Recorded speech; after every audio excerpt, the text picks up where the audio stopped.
सावधान प्रारंभ करते हैं। ओम नमः सिद्धेभ्यः। नमो अरिहन्ताय, नमो सिद्धाणं, नमो आयर्याणं, नमो वज्रायाणं, नमो लोये सव्यसाहुनं। मंगलम भगवान वीरो, मंगलम गौतमो गणि, मंगलम कुंद कुंदारियो, जैन धर्मोस्तु मंगलम।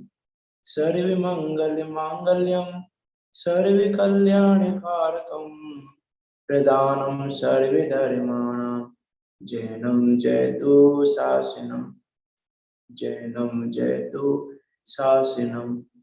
यस्य स्वयं स्वभावाप्ते, भावे कृतस्मै कर्मणः, तस्मै संज्ञाने रूपाय, नमोस्तु परमात्मने। प्रगटा सहज स्वभाव निज, हुए करम हरिनाश। ज्ञान रूप परमात्मा को, प्रणमो मिले प्रकाश, प्रणमो मिले प्रकाश। आचार्य पूज्यपाद स्वामी द्वारा विरचित यह अष्टोपदेश नामक ग्रंथ, जो कि 51 गाथाओं में निबद्ध है और 51 गाथाओं के माध्यम से जो हमको मोक्ष के मार्ग का उपदेश दे रहा है, हमें अपने ज्ञायक स्वभाव जो हमारे लिए इष्ट है, जिस सुख की प्राप्ति हमारे लिए इष्ट है, उस सुख की प्राप्ति का उपाय बता रहा है। बहुत सरल और शब्दों में, उदाहरणों के साथ में। ऐसे इस अद्भुत सुंदर अनुपम ग्रंथ पर हमारी चर्चा चल रही है। हमारी चर्चा अभी चल रही थी गाथा नंबर 25 पर। 15-17 का गैप हो गया है बीच में। आई थिंक आप सबको याद होगा कि गाथा नंबर 25 में क्या विषय चल रहा था। आप में से कोई बताएं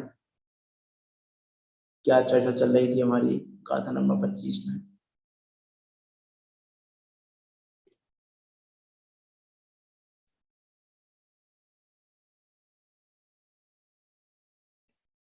देखो, गाथा नंबर 25 में चर्चा चल रही थी कर्ता कर्म संबंधी के संबंध में, कि कर्ता कर्म का संबंध कैसा है।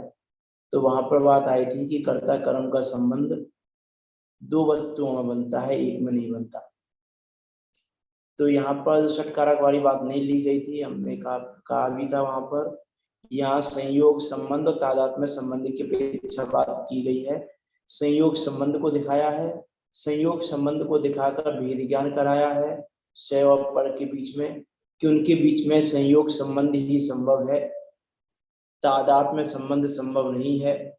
जिस प्रकार आत्मा और ज्ञान के बीच में तादात्म्य संबंध है, उस प्रकार का तादात्म्य संबंध इस आत्मा और शरीर के बीच नहीं है। इस प्रकार की बातें वहां पे की। ये इसका कर्ता नहीं हो सकता और ये इसका कर्म नहीं हो सकता। वो सारी बातें हमने वहां पे देखी थी। मैं चटाई का करता हूँ, ये द्वैत को सिद्ध करती है। अद्वैत में ऐसा नहीं बनता, क्योंकि वहां ध्यान ध्याता ध्येय अलग अलग वस्तु नहीं है। इस प्रकार की बात वहां पे की थी। और उससे पिछली गाथा में क्या कह के आए थे कि अध्यात्म लीन योगी जो है, आत्मलीन योगी है, उसको क्या फायदा होता है आत्मा में लीनता करने का। बताएं आप अंकल जी, आत्मा में लीनता के क्या फायदे हैं।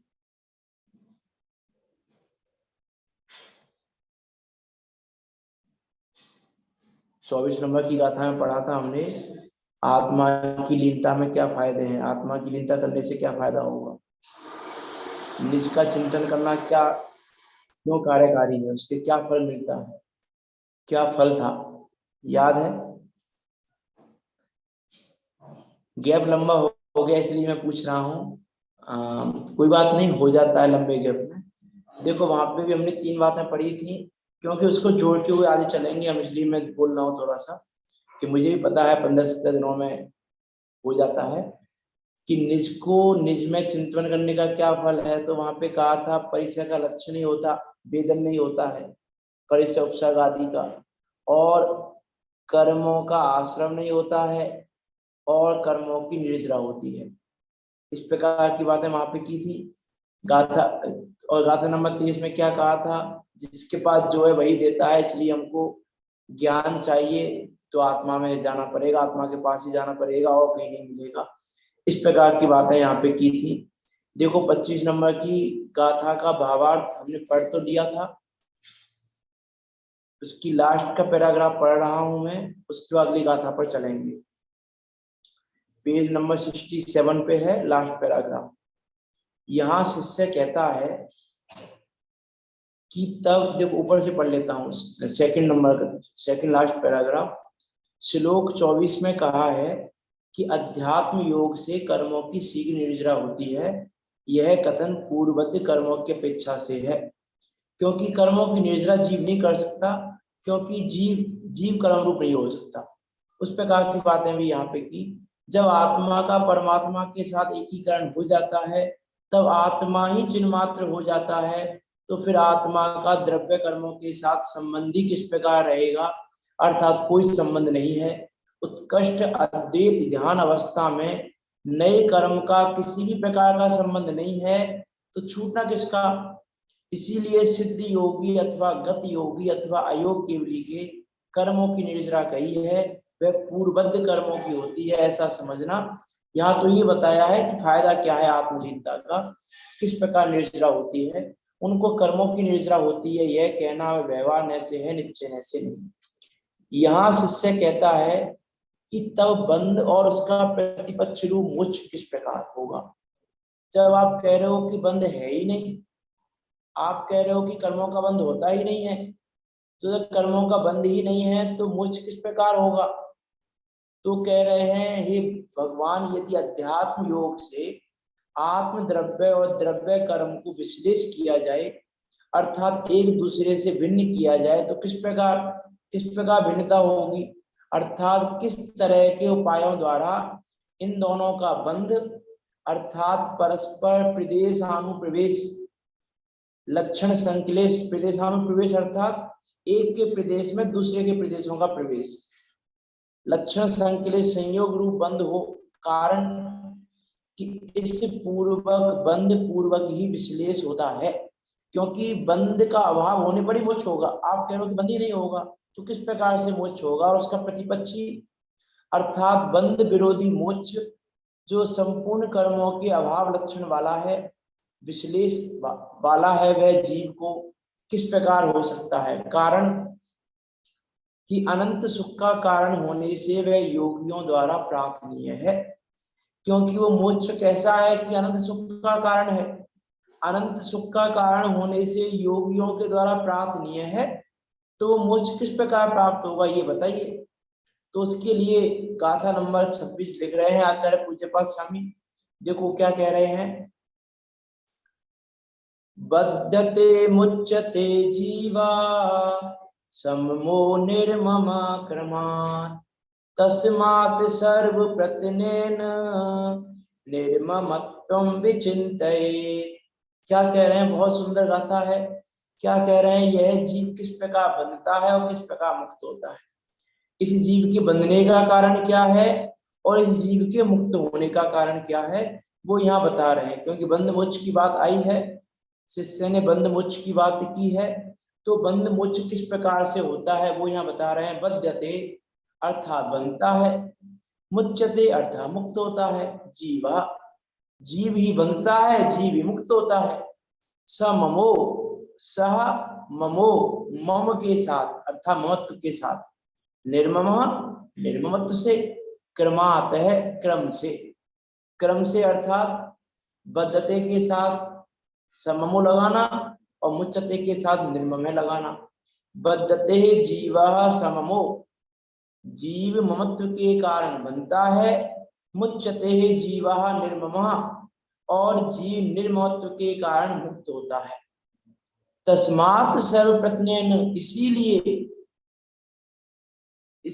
किस लिए कि बंध का कारण महत्व है और मुक्ति का कारण निर्ममत्व है, इसीलिए सर्वप्रत्नेन, सभी प्रकार के प्रत्नों के द्वारा निर्ममत्व विचिंतित, निर्ममत्व होने का चिंतन करना चाहिए। ये यहाँ आचार्य पूज्यपाद स्वामी कह रहे हैं। बात तो बहुत छोटी सी है, देखो इसका पदानुवाद पढ़ते हैं। मोही बांधत कर्म को निर्मोही छूट जाए, याते गार प्रयत्न से निर्ममता उपजाए। किसके प्रयत्न से? कि निर्मोही होने के प्रयत्न से, क्योंकि मोही कर्म को बांधता है, निर्मोही कर्म को नहीं बांधता। बंध का कारण क्या है? कि बंध का कारण एकमात्र मोहिनीय कर्म है।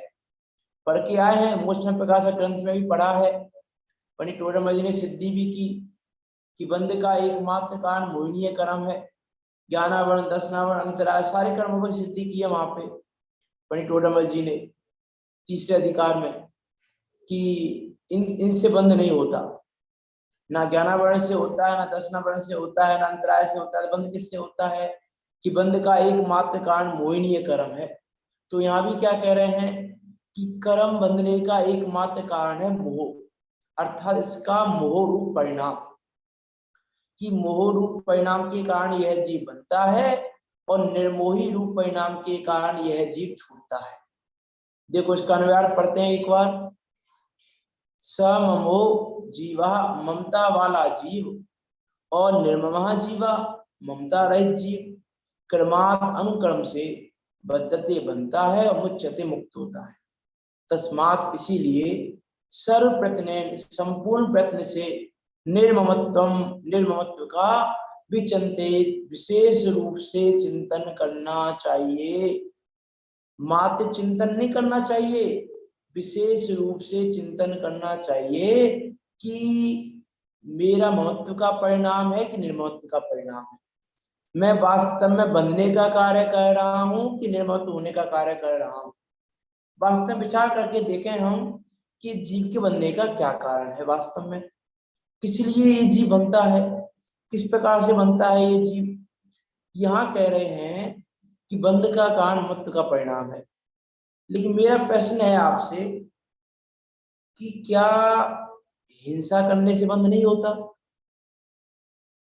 बताइए, हिंसा करने से बंध होता है कि नहीं होता?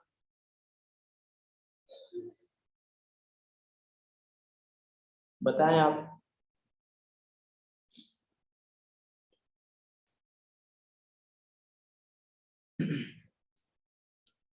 राजेश शंकर जी या और भी जो हैं, इनका नाम सुने हो रहा है, आप में से कोई बताएं हिंसा करने से बंद होता है या नहीं होता?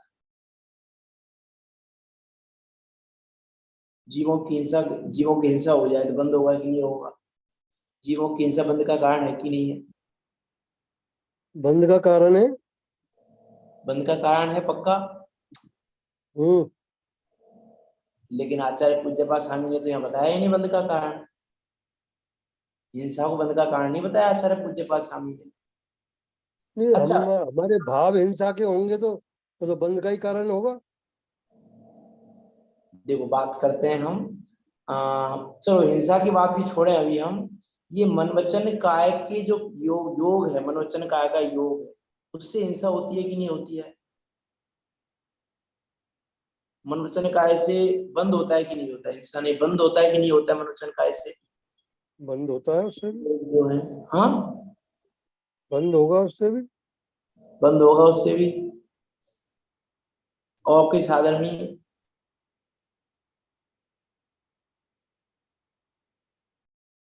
देखो आचार्य पूज्यपाद स्वामी तो यहाँ बंद का कारण नहीं बता रहे हिंसा को। आचार्य पूज्यपाद स्वामी या मनवचन काय के योग को भी बंद का कारण नहीं बता रहे।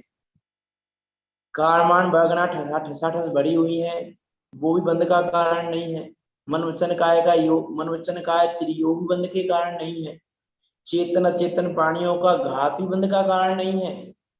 याद कीजिए आप बंद अधिकार की गाथाएं। आचार्य कुंद देव ने क्या कहा वहां पर, स्टार्टिंग की गाथाएं देखें यदि हम 237 से स्टार्ट है बंद अधिकार, 5 गाथाओं का ग्रुप है। क्या कहा तो वहां जीव, आचार्य कुंद देव ने? फिर तो जीव स्वच्छंदी नहीं हो जाएगा, हाँ, स्वच्छंदी हो जाएगा फिर तो स्वच्छंदी बंद नहीं होना ही होगा। नहीं है। कैसे कैसे हो जाएगा स्वच्छंदी पे? देखो बात करते हैं हम पूरी, स्वच्छंदी नहीं होगा। देखो आचार्य कुंद देव ने क्या कहा बंद अधिकार में, कि कोई पहलवान है, मिट्टी के बीच में व्यायाम कर रहा है, तो क्या मिट्टी उसके चिपकी, इसका कारण क्या बताया था वहां पर, बताइए आप। मिट्टी चिपकने का कारण क्या है, कि वो मिट्टी भरे स्थान में चिकनाई व्यायाम कर चिकनाई रहा है। ये मिट्टी चिपकने का कारण है कि वो जो क्रियाएं कर रहा है, वो मिट्टी के बनने का कारण है कि उसके जो अस्त्र शस्त्रों से जो वो व्यायाम कर रहा है, उन अस्त्रों शस्त्रों से जो जीवों की हत्या हो रही है, चेतन अचेतन प्राणियों का घात हो रहा है, वो बंध का कारण है। क्या बंध का कारण कहा वहां पर? किसी को चिकनाई याद है, बंद याद हो करना यदि? पहलवान के लिए तो हाँ चिकनाई होगी जब ही तो मिट्टी चिपकेगी उसको। हाँ, यही आचार्य पूज्य पाद स्वामी कहना चाह रहे हैं कि चेतन अचेतन प्राणियों के घात से बंद नहीं होता, हिंसा से बंद नहीं होता है, बंद होता है हिंसा के समय महत्व के परिणाम से, वो है चिकनाई। वो महत्व का परिणाम चिकनाई है, जीवों की हिंसा बंद का कारण नहीं है। उस समय जो महत्व का परिणाम है, वो महत्व का परिणाम, वो जो मोहिनीय है, वो मोहिनीय ही एकमात्र बंध का कारण है, जीवों की हिंसा बंध का कारण नहीं है। और देखो आचार्य कुंद देव ने भी कहा, आचार्य अमरसन देव ने भी वहां पर 164 नंबर के कलश में कहा कि कर्म की ये बरगनाएं बंध का कारण नहीं, अत्यंत चंचल योग भी है बंध के कारण नहीं, करण कारण है नहीं, हिंसा भी नहीं, बस बंध के कारण कहे अज्ञान में रागादि। ये जो यहाँ कह रहे हैं मोहिनी, मोही जीव बनता है। मोह किसको कहते हैं? मोह 2 प्रकार का मोह है, एक दर्शन मोहिनी है, चारित्र मोहिनी। तो एक तो दर्शन मोहिनी मिथ्यात्व के कारण बनता है ये जीव। अब जिसका मिथ्यात्व नहीं है, मिथ्यात्व के कारण बनता है। दूसरा क्या है? चरित्र मोहिनी है। और चरित्र मोहिनी है कि 2 वेद हैं, एक राग रूप और एक द्वेष रूप। तो ये जीव के बंधने के कारण राग द्वेष है, अन्य कारण नहीं है। देखो वहां तर्क भी दिए हैं, यदि हम देखें नाटक समय सार में भी बनारसी दास जी ने वहां पर लिखा है, करम जाले बर्ग ना सो जग में ना बंधे जीव, बंधे ना कदापि मन बच्चे काय जोग सो। करम जाले बर्ग ना सो जग में ना बंधे जीव, बंधे ना कदापि मन बच्चे काय जोग सो। चेतन अचेतन की हिंसा सो ना बंधे जीव। क्या कह रहे हैं पंडित बनारसी दास? संधि होने का उपदेश नहीं दे रहे हैं, विचार करना क्या कहना चाह रहे हैं। चेतन चेतन अचेतन की हिंसा सोना बंधे जीव, बंधे ना अलख पंच विषय विष रोग सो। पंचेंद्रियों के विषय भोगने से बंद होगा कि नहीं होगा? पंचेंद्रियों के विषयों का भोग करने से बंद होता है कि नहीं होता है? बताइए।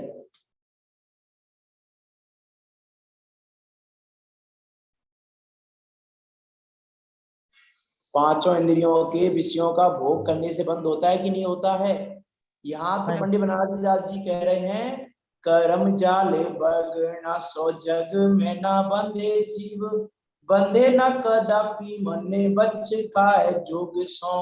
चेतन अचेतन की हिंसा से न बंधे जीव, बंधे न अलग पंच विषय विष। क्या कुछ कह रहे हैं आप?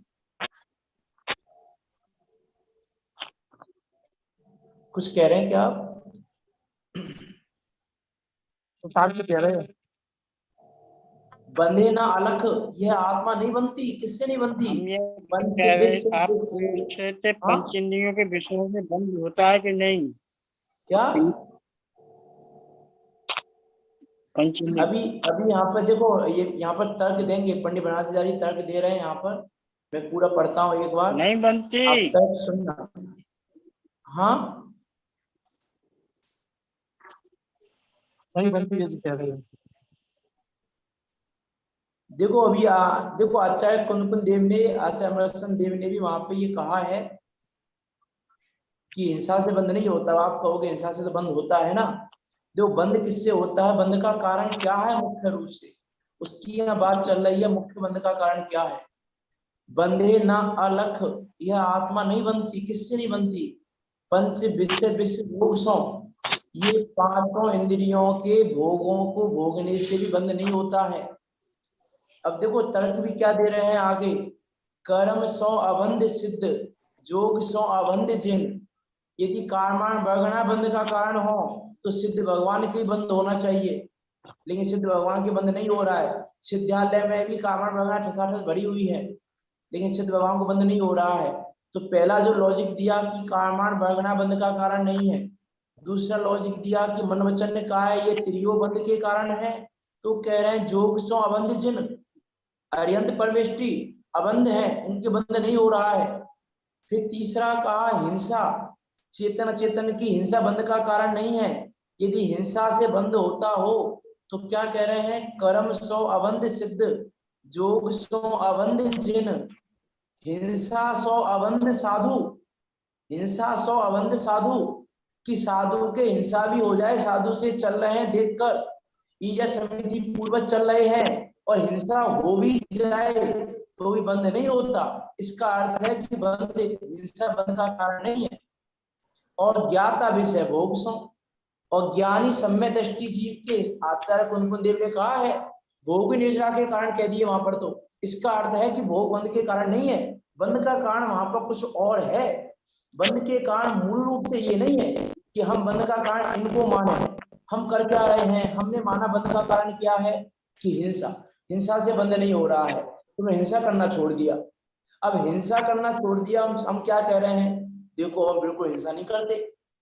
अब हम हिंसा नहीं करते हैं बिल्कुल भी, हमने हिंसा का पूरी तरीके से त्याग कर दिया। तो कह रहे हैं भैया बंद बराबर चल रहा है, क्योंकि हिंसा का त्याग तूने किया है, ये जो तेरा ममत्व का परिणाम है ये बंद का कारण है। जो तू ये कह रहा है कि मैंने हिंसा का त्याग कर दिया है, मैंने किया हिंसा का त्याग, मैंने किया, ये कह रहे हैं ये जो मेरे पने का भाव है ना, ये मेरे पने का भाव ही एकमात्र बंद का कारण है। ये हिंसा, हिंसा बंद का कारण नहीं है। तो क्या कह रहे थे वहां पे, हम पढ़ रहे थे लाइन को, कर्म सो अबंध सिद्ध, जोग सो अबंध जिन, हिंसा सो अबंध साधु, ज्ञाता विषय भोग सो, इत्यादिक वस्तु के मिलाप सोना बंधे जीव। इत्यादि वस्तुओं के मिलाप से भी जीव नहीं बनता। बंधे एक रागादि अशुद्ध उपयोग सो, एकमात्र बंधने का कारण ये रागादि अशुद्ध उपयोग है।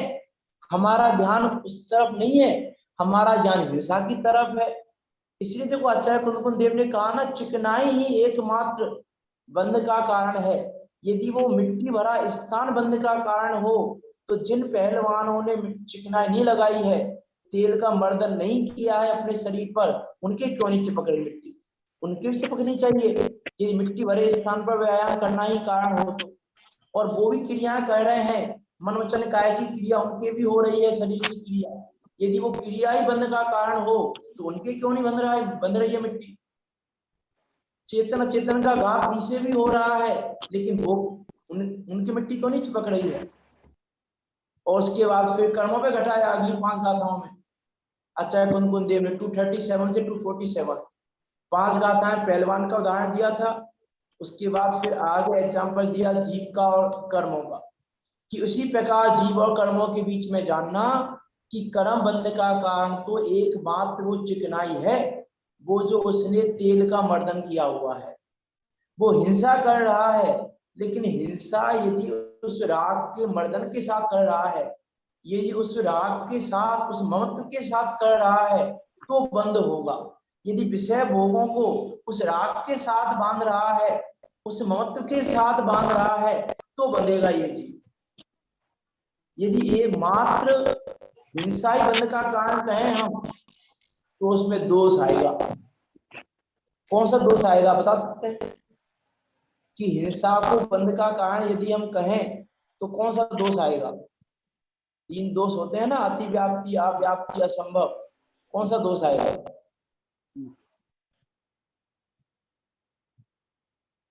अव्याप्ति आएगा। हाँ,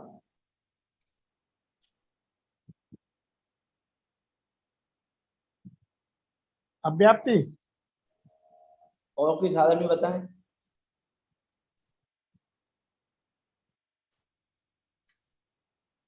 हो सकता है व्याप्ति सही भी हो, मैं ये नहीं कह रहा हूं, मैं तो पूछ रहा हूं और साधनों से भी कि क्या है आंसर सही। हो सकता है सही भी हो सकता है गलत भी हो। आप बताएं कौन सा आएगा? अव्याप्ति। अति व्याप्ति। क्या बता रहे हैं आप? अव्याप्ति बताया, अति व्याप्ति बताया आपने? अव्याप्ति।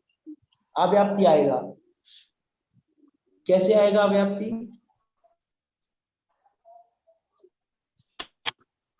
यहाँ हिंसा है, वहाँ कभी हिंसा है नहीं है। होती कभी नहीं होती।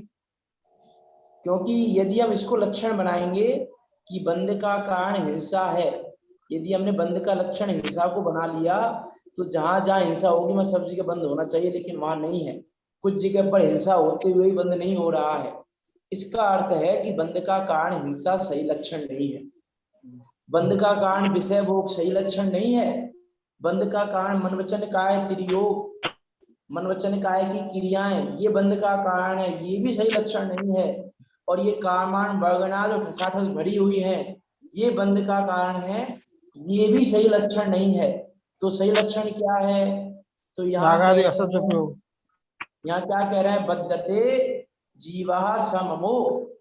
कौन सा जीव बनता है? सममो, ममत्व वाला जीव। जिसके ममत्व का परिणाम है वो ममत्व के परिणाम वाला जीव बनता है। अर्थात जहां जहां मेरा पना है वहां वहां ये जीव बनता है। तो जीव के दुख का कारण क्या है? जीव के दुख का कारण हिंसा है कि विषय भोग है कि क्या है? कि जीव के दुख का कारण एकमात्र ममत्व का परिणाम है। ममत्व के परिणाम से ही परिग्रह खड़ा होता है, ममत्व के परिणाम से ही 5 पाप खड़े होते हैं, ममत्व के परिणाम से सब कुछ खड़ा है। पूरा राग द्वेष, यदि हम बात करें राग और द्वेष की, तो पूरा राग दो द्वेष चरित्र मोह की 25 की 25 प्रकृतियां, वो सब ममत्व के कारण खड़े हैं। यदि ममत्व नहीं होगा तो कुछ नहीं होगा। यह जीव मोह के कारण ही बन रहा है। जगत में भी हम देखते हैं, उसमें भक्तांबर स्रोत में लाइन आती है ना, क्या लाइन आती, वो लाइन आती है ना एक, कि वो सिंगिनी के सामने अपने पुत्र की रक्षा के लिए हिरणी किस प्रकार चली जाती है? ये किसके कारण चली जाती है? किसके कारण चली जाती है? कि एकमात्र मोह के कारण। जगत में भी हम देखते हैं, आगम में भी ऐसे उदाहरण आते हैं कि भाई एक गाय है, उस गाय को आपको कहीं पर लेके जाना है, उस गाय को आपने बांध भी लिया, लेकिन अब गाय को खींच रहे हैं, गाय खींच नहीं रही। 10 लोग खींच रहे हैं लेकिन फिर भी नहीं खींच रहे। तो क्या है उपाय खींचने का? कि उसके बछड़े को आगे आगे लेके जाओ, गाय अपने आप चली आएगी, खींचने की जरूरत ही नहीं पड़ेगी। ये है मोह। तो जीव बंध किससे रहा है? कि पहले 10 लोग खींच रहे थे तो भी नहीं खींच रहा था, और अब बिना बंधन के, बांधा नहीं उसको गाय को, तो भी गाय खींची चली आ रही है। तो बंध का कारण क्या है? कि बंध का कारण है वो मोह। दुखी होने का कारण है मोह, ये मौत का परिणाम। अच्छा विचार करके देखो, मैं यदि ऐसा बोलूं कि आपके पास कार है, आपके घर के बाहर कारें खड़ी हैं, मान लो सबके पास व्हाइट कलर की कार है, और मैं ये बोलूं कि अभी कोई मैंने बाहर देखा था, एक व्यक्ति व्हाइट कलर की कार में पत्थर मार के चला गया। बताओ आप में से किसको दुख होगा? किसको होगा दुख? अभी मैंने देखा था, अभी एक बच्चा खेल रहा था, पत्थर से कार के फ्रंट शीशे को तोड़ के चला गया। किसको दुख होगा आप में से? हाँ डिवाइड गाड़ी होगी। हाँ, पहले ठीक है। अब जैसे मैं आपको स्टार्ट में कहूँ, मैंने अभी आज ये मैंने यहाँ पे देखी घटना, एक किसी वाइट कलर की कार का शीशा टूट गया, ठीक है टूट गया, हमें कोई दुख नहीं है। लेकिन जब ये पता चला कि वो कार मेरी है, तब दुख होगा कि नहीं होगा? जब दुख होगा कब? जब दुख वो होगा। कार मेरी है ये पता चलेगा। जब तक हाँ। मेरी नहीं है तब तक कोई प्रॉब्लम नहीं है। जब नहीं होगी। अगर में देखते भी हैं हम कि भाई किसी के घर में चोरी हो जाए हमें कोई फर्क नहीं पड़ता, किसी के घर में कुछ भी हो जाए हमें कोई फर्क नहीं पड़ता। जैसे मान लो आप तीर्थ यात्रा के लिए गए और पीछे से आपको न्यूज मिली कि आप जिस मोहल्ले में रहते हो उस मोहल्ले के एक घर में चोरी हो गई, तो आपको दुख होगा। कितना होगा ये जानने का कि घर किसका था। जब आपको पता चला नहीं मेरा नहीं मेरे पड़ोसी का घर था, तो अब दुख होगा आपको कि नहीं पड़ोसी घर चोरी हो गई, कोई बात नहीं। और जब पता चला कि नहीं मेरे घर में चोरी हो गई, तो दुख होगा कि नहीं होगा? तो दुख चोरी होने का है कि मेरे घर में हुई इसका दुख है। दुख किसका मेरे है? घर में, मेरे घर में हुई। हाँ, चोरी का दुख नहीं है। दुख का कारण चोरी नहीं है, दुख का कारण है वो मेरापना, कि घर मेरा है तो दुखी हूं मैं, और घर मेरा नहीं है तो दुखी नहीं हूं मैं। देखते हैं बहुत सारे उदाहरण मिलते हैं जगत में। मोह के स्वरूप को जानने के तो बहुत उदाहरण है जगत में, कोई एक उदाहरण नहीं है। अभी मान लो रोड पे कोई एक्सीडेंट हो जाए, भीड़ जुटी हुई है, तो आपको कोई फर्क नहीं पड़ा, ठीक है भीड़ जुटी हुई है, एक्सीडेंट होते रहते हैं, नहीं होते रहते हैं, क्या फर्क पड़ रहा है? एक्सीडेंट तो डेली होते हैं। और जैसे ही पता चला मेरे बेटे का एक्सीडेंट हुआ है, तो क्या करेगा? तो अब दुखी होने का कारण क्या है? दुखी होने का कारण वो एक्सीडेंट नहीं है, दुखी होने का कारण है वो मेरापना। मेरा और कोई दुखी होने का कारण नहीं है। जहां पर इसको लगा कि मेरा, बस दुख शुरू। जहां इसको लगा मेरा नहीं है, कोई दुख नहीं है।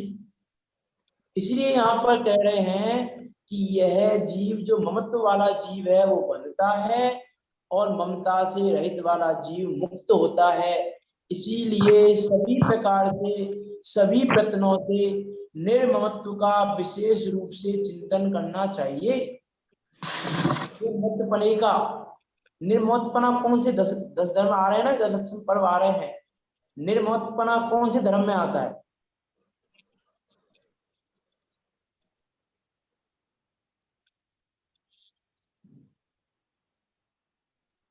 बताएं आप में से। निर्ममत्पना, हाँ, क्या निर्ममत्पना? क्या? निर्ममत्पना बता रहे हैं आप? हाँ, 10 धर्मों में से कौन से धर्म में आता है? दर्शन धर्म आने वाले हैं ना अभी, तो मेरे ऐसी हाँ। आ गया। 10 धर्मों में से कौन से धर्म में कौन सा धर्म निर्मोत्पना आता है? हाँ आकिंचन। हाँ, आकिंचन, आकिंचन किंचित मात्र मेरा नहीं है। यही तो निर्ममत्व का लक्षण है कि किंचित मात्र कुछ भी मेरा नहीं है। तो यहाँ कह रहे हैं संपूर्ण प्रयत्न से उस निर्ममत्व का, उस आकिंचन्य धर्म का चिंतन करना चाहिए, क्योंकि वही एकमात्र मुक्ति का उपाय है, वही एकमात्र इस कर्मों के बंधन से छूटने का उपाय है। यहाँ कर्मों से छूटने का उपाय बता रहे हैं कि जिनको कर्मों से छूटना हो वो क्या करें? हिंसा करना बंद कर दें, विषय भोगों को भोगना बंद कर दें, क्या करना बंद कर दें? निर्ममत्वपना स्वीकार हाँ, कर। कि हिंसा बंद का कारण नहीं है, विषय वो बंद का कारण नहीं है, मन वचन काय की क्रिया बंद का कारण नहीं है। बंद का कारण तो उनमें ममत्व का परिणाम है। ममत्व का परिणाम छूटेगा तो वहां भी बंद नहीं होगा। ममत्व का परिणाम छूटने पर विषय भोगों को भोगते हुए भी हम कह देते हैं कि ज्ञानी के तो विषय भोग निर्जरा के कारण है, उनको निराश्रव कह दिया, निराश्रव का कारण है विषय भोग। क्यों? क्योंकि ममत्व का परिणाम छूट गया, दर्शन मोहिनी चला गया, पर चारित्र मोहिनी की भी अनंतानुबंधी चली गई, तो हमने कह दिया बंद नहीं है, बंद नहीं हो रहा, निर्जरा हो रही है। क्यों? किसके बल पर कहा? उस ममत्व के बल पर, कि जितना ममत्व का परिणाम छूटा है उतना इसके बंद होना छूट गया है, उतने उससे निर्जरा हो गई है। इसलिए हमने कह दिया कि भोग भी निर्जरा के कारण है। साधुओं को हिंसा भी बंद का कारण नहीं है, ऐसा कह दिया। अब देखो, आपने प्रश्न किया था अभी कि यदि हम ऐसा कहेंगे कि हिंसा से बंध नहीं होता, विषय भोगों से बंध नहीं होता, मनोवचन निकाय की क्रियाओं से बंध नहीं होता, तो जीव स्वच्छंदी हो जाएंगे। तो स्वच्छंदी कौन होगा? स्वच्छंदी वो होगा जो बंध का एक्चुअल कारण नहीं जाने और इनको कारण मान के बैठा हो, वो स्वच्छंदी हो सकता है।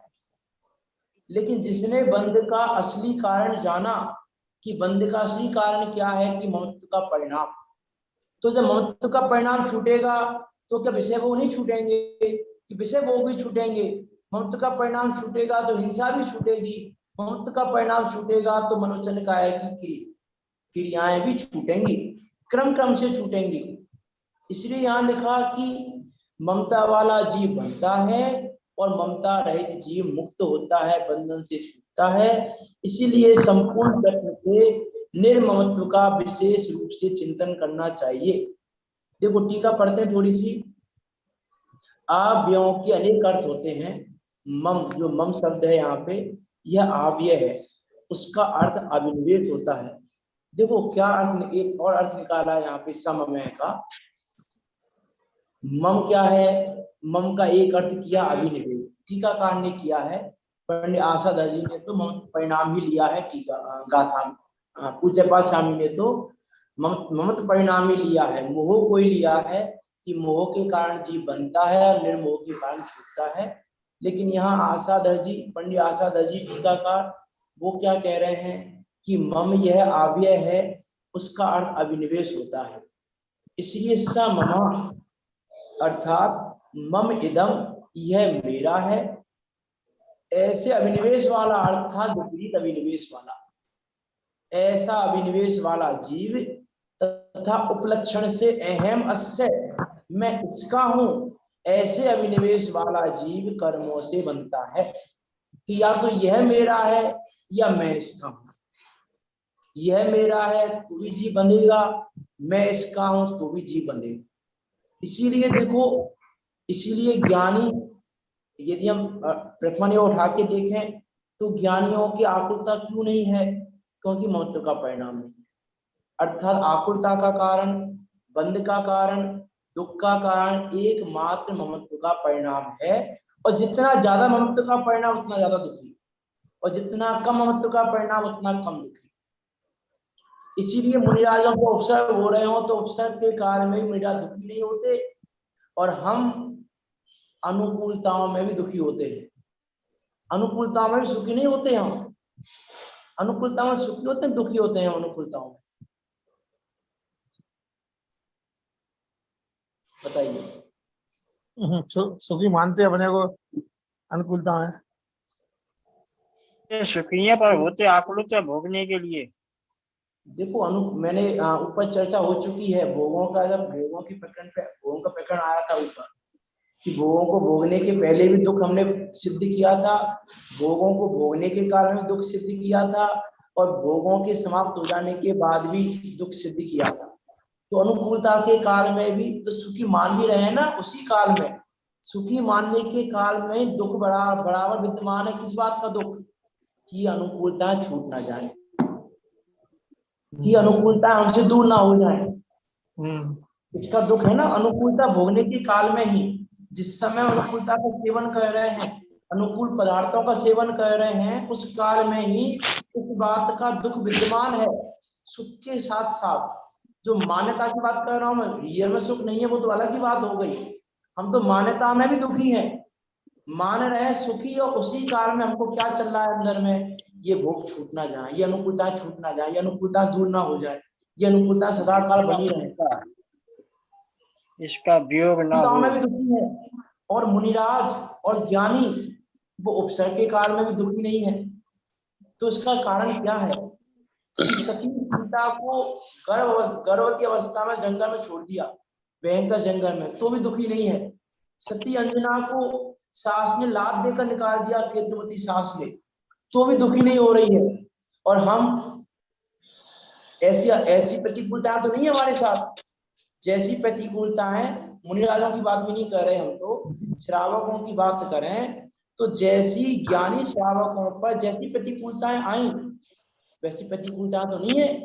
हम किसके जीवन को उठा के देखो, पंडित बनारस दास जी के जीवन को उठा के देखो, किसी के जीवन को उठा के देखो, ज्ञानियों के जीवन को उठा के देखें यदि हम, तो कितनी प्रतिकूलताएं हैं। उनकी प्रतिकूलताओं के सामने हमारी प्रतिकूलताएं तो है ही नहीं, बिल्कुल प्रतिकूलताएं नहीं है हमारी उनके सामने, लेकिन वो उन प्रतिकूलताओं में दुखी नहीं हुए और हम दुखी हो रहे हैं। विचार करके देखें हम, एक भागचंद जी का उदाहरण, किसका उदाहरण लें, जिसका मतलब बहुत सारे माइंड में आ रहा है उदाहरण मेरे अभी, किसका उदाहरण लें आपके सामने हम, कि निर्धन अवस्था है, दूसरी जगह भटक रहे हैं, एक समय का खाने को भोजन नहीं है कि सुबह का भोजन तो हो जाए, सुबह के भोजन की व्यवस्था नहीं है, और उसके बाद ही क्या कह रहे हैं कि मुझसे अभी लक्ष्मी रूठी है, सरस्वती रूठ जाए तो ही जिंदा नहीं रहेगा, भागचंद जिंदा नहीं रहेगा, सरस्वती रूठ गई तो। उस समय भी इतनी तीव्र प्रतिकूलताओं के बाद भी किस प्रकार का विवेक होता है ज्ञानियों का, किस प्रकार का विचार होता है, किस प्रकार का चिंतन होता है।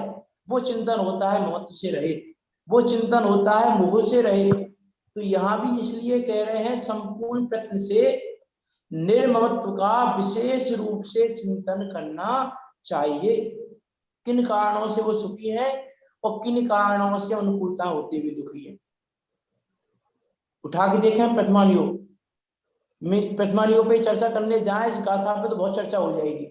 आप एक एक जीव के उदाहरण को उठा के देखना, किसके जीवन में क्या हुआ क्या नहीं हुआ, और हमारे जीवन में उसका अंश मात्र भी नहीं है, उन प्रतिकूलताओं का अंश मात्र भी हमारे जीवन में नहीं है, और उसके बाद भी हम दुखी हैं। तो क्या कारण है उस दुखी होने का, उसका विचार करें। यहाँ तो कह रहे हैं वास्तव में मोह ही दुख का कारण है, ममत्व का परिणाम ही दुख का कारण है, ये मेरा है, ये मेरा है, यही दुख का कारण है, दूसरा और कोई भी दुख का कारण नहीं है। इसीलिए जिनको सुखी होना हो वो क्या करें, परिटोड़ा मजनी क्या लिखा है, जिन्हें बंद नहीं करना हो कसाय नहीं करें। ऐसे यहाँ पर कह रहे हैं जिन्हें बंद नहीं करना हो वो महत्व का परिणाम ना करें। महत्व का परिणाम करने से जीव बंधेगा ही, और महत्व का परिणाम छूटने पर यह जीव कर्मों से छूटकर सिद्धालय में जाकर विराजमान होगा। हम सब भी अपने महत्व के परिणाम को छोड़कर सिद्धों के बीच जाकर विराजमान हो। इसी मंगल भावना के साथ अभी की बात को यहाँ विराम देते